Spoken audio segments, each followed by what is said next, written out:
So my celibacy journey, I truly believe that it began really right after I had Trent.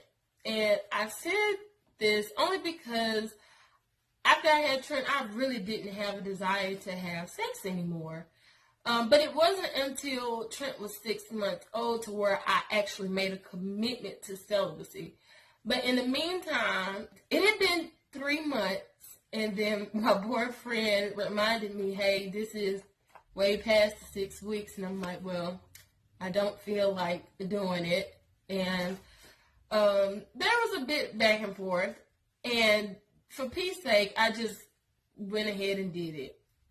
FYI, is not a good reason to have sex. Using sex as a way to patch things or smooth things over in a relationship is not good. It is actually a sign that there are deeper issues. In our case, it was communication. And we were both younger. I was in a different place than he was, as I was at this point where, like I had mentioned in my first couple of videos, the Lord was on my tail. He kept reminding me, hey, you can't be lukewarm. I had to get off the fence. Yes, my pregnancy was a turnaround, but I didn't actually make a committed decision until after I had Trent. And one of the things, I think one of the big things was to give up sex. And my boyfriend at the time just wasn't on that same path. He just wasn't in a place where that's what he wanted to do at the time. And like I said, God gives us free will. We can choose to do whatever we want to. I didn't require or make him do the same thing because he has to live his life and I have to live mine. About May. May is where I said, you know, I can't do this anymore. Because it had really just been on my heart to just say, God, look, this is my proof. This is me showing you I'm committed. I'm ready to build this relationship with you, get to know you more. And this is what I just really felt deep down in my spirit that I needed to do. This is a step in the right direction for me to get into a place, to get to that relationship that I had been desiring to have with the Lord. So this is what I did. And of course, it didn't go over too well. My boyfriend at the time was not happy about it. I remember making a promise to the Lord that, you know, I won't have sex anymore until I'm married. You know, the next person I have sex with is my husband. And I just believe the Lord blessed me right there because, y'all, like, right after I made that commitment to him, and if you know me, you know, once I make up my mind, my mind's made up. It's really not much. It's really not much you can do to change my mind. And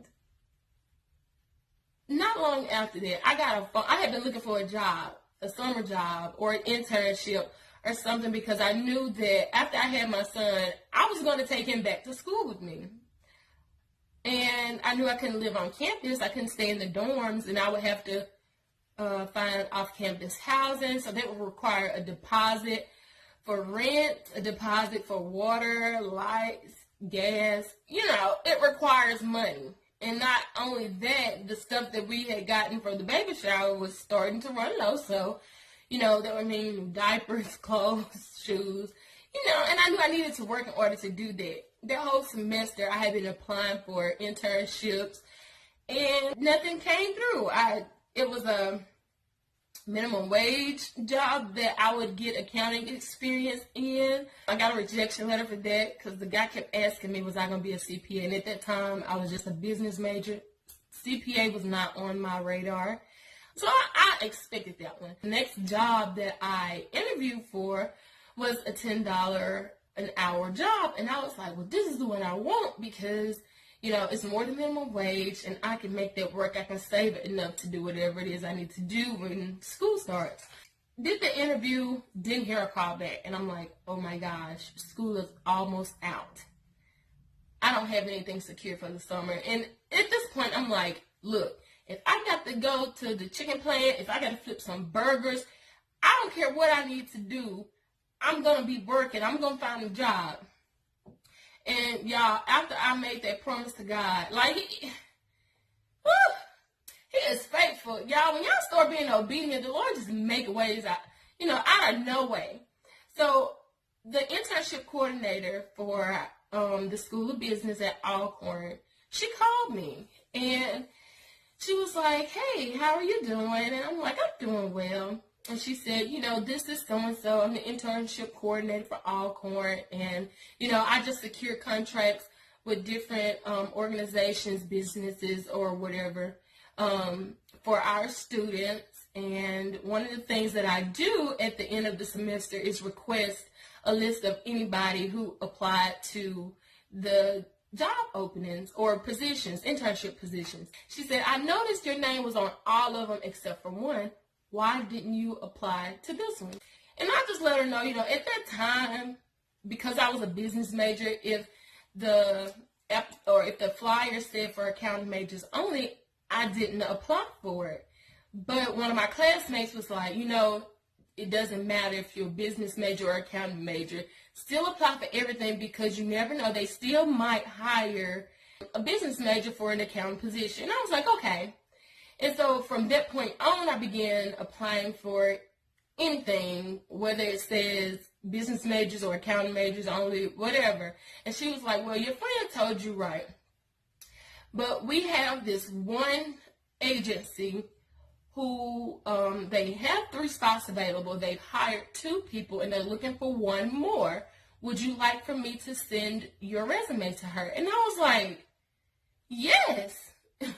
And she said, okay, well, I'll go ahead and forward your resume and she should be getting in contact with you later. Not that long. It was probably like 30 minutes to an hour later, I got a phone call from the lady to schedule an interview. And needless to say, y'all, I went on and got the interview. I went on to the interview, and a couple of days later, she called me back and told me I had the position. Y'all, I almost cried. I almost finna cry now, but I'm not. That job paid $15 an hour, and I couldn't do nothing but thank the Lord because He had made a way for me when I thought, y'all, I was at the point where, like, if I got to go to McDonald's to flip some burgers, I will, because I want to make sure, me and my child has a place to stay. It's my child. I have to take care of my child.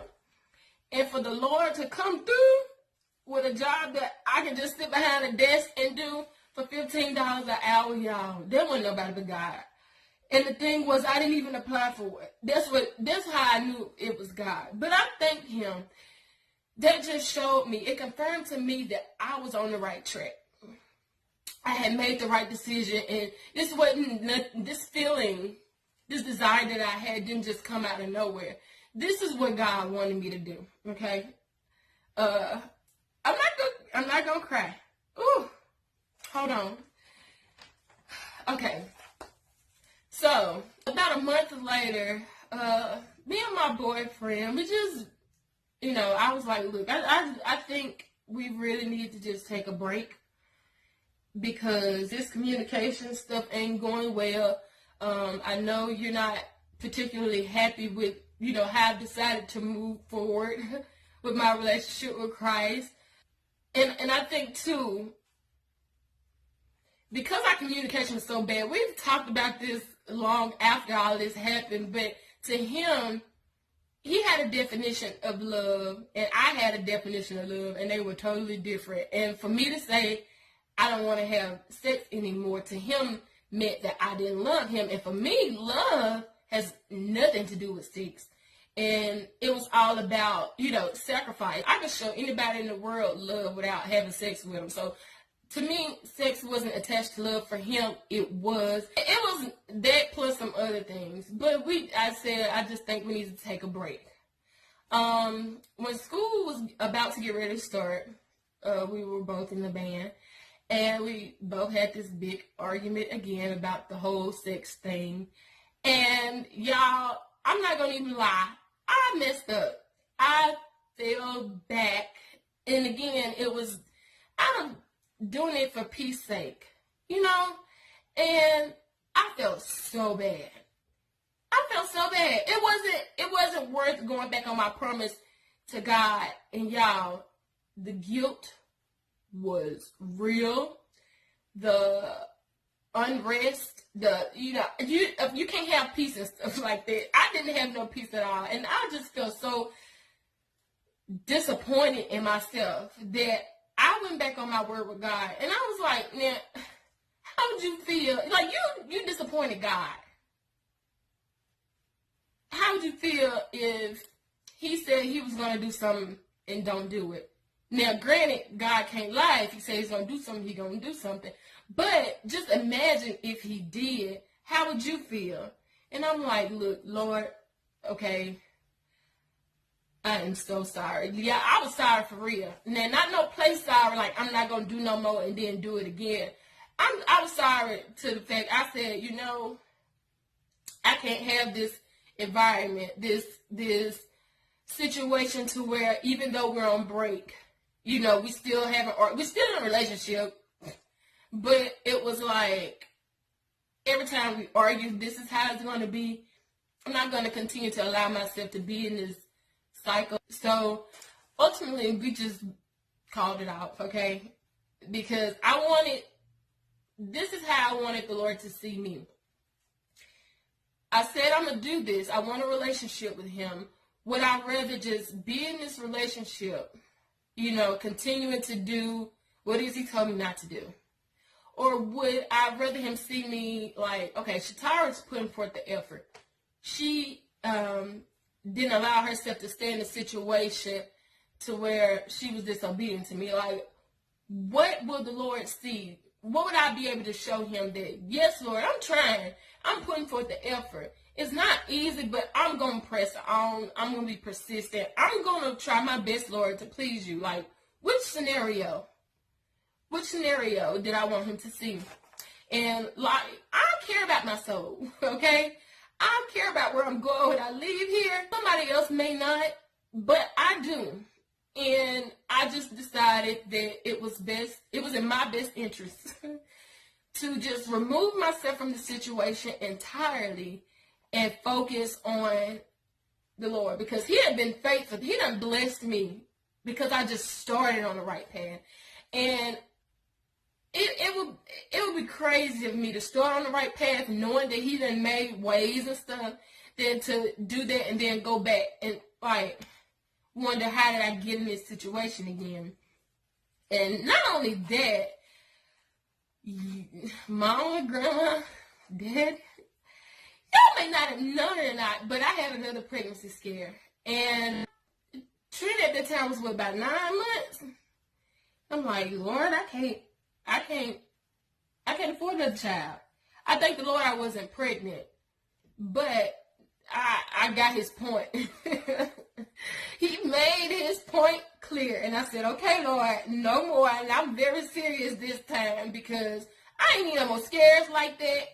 I can barely take care of the one child I got now. So that did it for me. If the Lord didn't scare me straight, but he scared me straight. Some of y'all may be familiar with that show, Scared Straight, where they take children to prison, troubled teens to prison to show them how it really is. Like, if they continue on their path, that's how it's going to be. And some of them come back, say, you know what, I'm going to do better and stuff like that. But that's all the Lord needed to do for me to be scared straight. I said, And I made a choice. I said, like, from now on, I can't have sex. Some people might be like, well, you could be on birth control. No. The most 100% way to ensure that you don't get pregnant is to not have sex. Okay? Point blank, period. So, after that, I did, we mentioned about soul ties in the last video. I asked Lord to forgive me again, and that he removed anybody that I had become one with. We understand that I became tied to.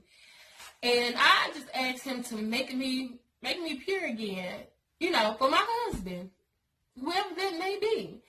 And I truly and honestly believe that he did that. And so as I went on with my journey, the desire to have sex did come back at some point, and to fix that, I did what probably a lot of people would do, which was masturbate.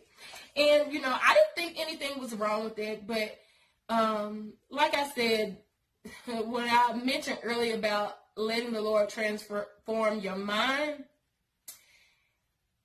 like, I was on Facebook, and I was scrolling down, and I clicked on a video, and it was talking about how masturbation was a sin. You shouldn't be doing it. That's of the devil. And I clicked out the video, and I'm like, what is this man talking about? What he know? He don't know nothing. You're not having sex with anybody, so it's not a sin. And y'all, that bothered me. That stuck with me. And so, like, later on that day, I just asked the Lord. I was like, Lord, what is it? Why am I so offended? Why does this bother me? And he was like, because it's not me. And I'm like, well, is it because, like, deep down inside, I know that that man was telling the truth, and I'm just not ready to give that up yet? Or he was like, the end goal is the same. The end goal of sex and masturbation is the same. They're both lust of the flesh, and the end goal is to climax. You know, whether it's with a person or with yourself or an object, the end result is the same. And I was like, that makes all the sense in the world. And sometimes it takes God just telling you stuff, the stuff that might just seem like common sense. It just, sometimes you just don't, it clouds, like I said, all of that stuff can cloud your judgment. And like the most simple stuff you won't be able to get your head around, because you're not trying to make it make sense. You just know what you want, and that's what you're trying to get. But the Lord broke it down, so I'm like, wow. And so it's not like I was able to just stop there. And I said, Lord, you know, you don't have to help me. And like the Lord brought it to my remembrance not too long ago about why I even thought it was okay.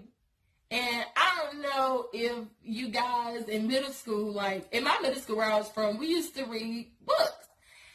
Now, some of those books when you had no business reading in the 7th and 8th grade middle school, but we were. And some, they were like the Eric Jerome Dickey books or the Zane books. Stuff we had no business reading, like I said. And the people in the book were usually black women or a black man. But if the black woman wasn't in a relationship, they would have, whenever she became aroused, masturbating. Those were the pictures that they painted. And I guess I thought, hey, that's what you do when you're grown and you don't have a boyfriend. And I just thought it was okay. And I'm like, oh my gosh, you never realize how stuff gets stuck in your head from way back then and you think it's normal, but it's really not. We shouldn't have been exposed to nothing like that, but hey, I guess if your parents see you reading a book, I don't know if they asked what was the book about, but oh well, y'all, be watching what y'all children read. They don't need to be growing up thinking stuff that's not right is right. I did it, but that's not good though. But he just brought that up to my remembrance, and I was like, wow. And so that's why I didn't think nothing was wrong with it. And when I saw the video, I was like, this man is crazy. But I thank the Lord for transforming my mind and correcting me, because I didn't even know that the enemy had me bound. I thought just because I wasn't with somebody else, I was okay. The enemy like to take stuff like that and keep you bound, whether you know it or not. But it's up to us to listen to the correction of God. And I truly believe if something offends you, you need to go to God about it. Because he may just be trying to tell you something. And he needed to tell me that. I struggled at first. It was not easy. And I'm like, you don't have to help me. You got to take these desires away. What can I do? And some of the stuff are just really simple stuff. Like, don't be around situations that make you feel a certain type of way. And even though I had done that before by removing my boyfriend, it's not as easy when you by yourself, okay? But he reiterated those same things. You know, if you're watching a movie and the movie makes you feel some type of way, fast forward that part or cut the movie off. If it's a song that makes you feel some type of, cut it off. Change the song. If the enemy can get in your mind and start to play on things to make you feel a certain type of way, that's what you have to cast down. He tries to get you in your mind. If he gets you in your mind and you play into all the things that he's bringing up in your imaginations, then he's got you. But as Christians, we're supposed to be accepting the Holy Spirit. That's what helps us fight, y'all. And it's with everything is practice, okay? It's not easy at first when you go to the gym and it ain't worked out and Lord knows how long. But the more you go, the better it is every time. Like, you build your endurance, you build your strength. Like, the more you go, the easier it gets. So fighting the urges was hard early on, okay? But the more you cast down the enemy, the more you call on the name of Jesus, like, the more you take your mind off of what the enemy is trying to play with and you put your mind on Jesus, he'll give you peace about it. And then, like, the enemy has to flee. When you start ignoring the devil, if you resist the devil and he will flee. Like I said, this is something I struggle with. I want to reiterate that. This is not something I dropped, cold turkey. I had to call on the Lord. I had to. And even after that, I did talk to somebody, and I let them know about my celibacy.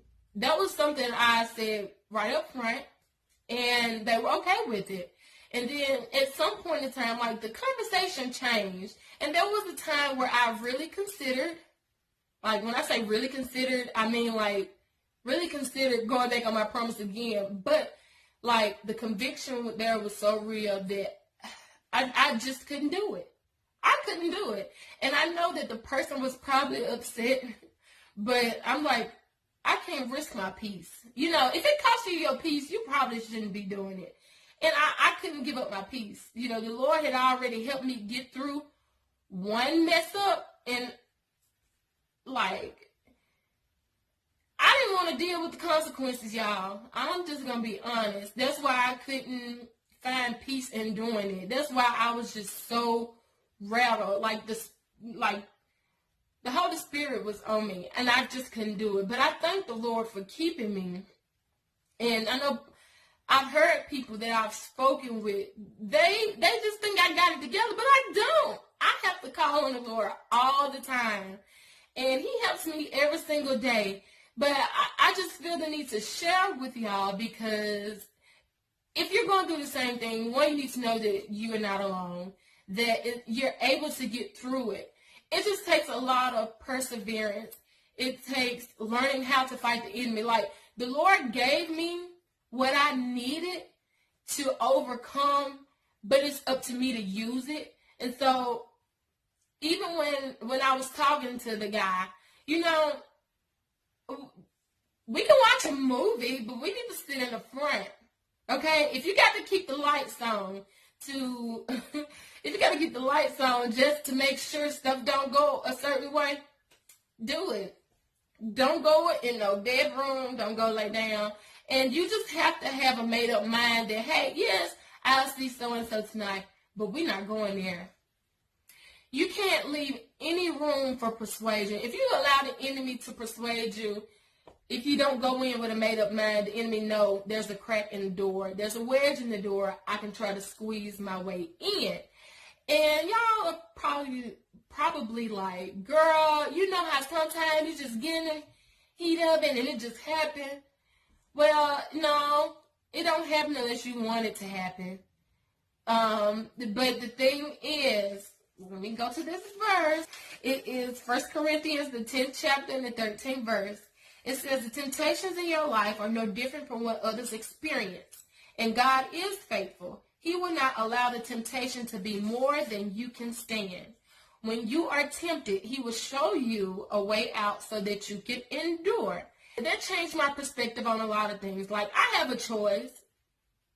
Either I really want to go ahead and do this, and I guess my excuse would be, and it just happened, or I can say, you know what? I'm supposed to be this new person, okay? I'm not supposed to be conforming to the behaviors and the ways of the world. You know, I can't allow myself to be in this situation. I'm just going to stop it now. People could be mad. But you got to value your soul more than anybody else. That's how I look at it. And I didn't want to be in a position where I'm in a cycle, repeating this same test over and over. Like, if I pass this test now by saying, you know what, I just can't fall into this. I can't do this. I can't fall into this trap. I can't, because here I, again, then I lost my peace, been feeling so disappointed, and like I didn't want to go through that again. So I said, you know what, if I pass this test now, it'll only help me later. And I look at that not only with that situation, but with anything, even just being obedient. You know, if I obey God now, you know, I'll be rewarded right then. But if I don't, guess what? I'm going to be stuck right here until I do what God says. And then don't get to the point where you don't do what he says at all. He said, you know what? I'm just going to throw you away, and I'm finna go over here and see if somebody else going to obey me. Like, you don't want to be cast away now. You don't want him to turn you over to your own selfish desires. And like I said, that just changed the way I looked at things, period. And it made my walk with the Lord so much easier. Just look at everything as a test. You know, do I want to keep repeating this? I don't like failing. And in that way, I just say, look, I just need to pass this test. That's just my story, y'all. I hope I was able to help you in some type of way, shape, form, or fashion. Just to let you know, we all go through it at some point in time when you decide to go on this journey. And it's not always easy. But like I said, the Lord left us his spirit. His spirit is what helps lead us and guide us, but we have to accept what he is saying, what the Spirit is saying, what God is saying, what Jesus is saying. We have to accept those things and apply them. And it requires action on our part. And the Lord is waiting for us to do what it is he told us to do. So guys, I'm just going to end this video here. Again, as always, I hope there was something in here that you were able to learn and apply to your journey with Christ. If you like this video, give it a thumbs up. If you have any questions, please leave them in the comment section below. Or if you don't want to leave them there, you can email me at journeywChrist@gmail.com. Please share. If you would like to subscribe to this channel, while you're at it, hit the notification bell so you'll be notified whenever I upload a new video. I hope you all have a blessed day. I wish you well on your journey, and I'll see you guys in the next video. Bye.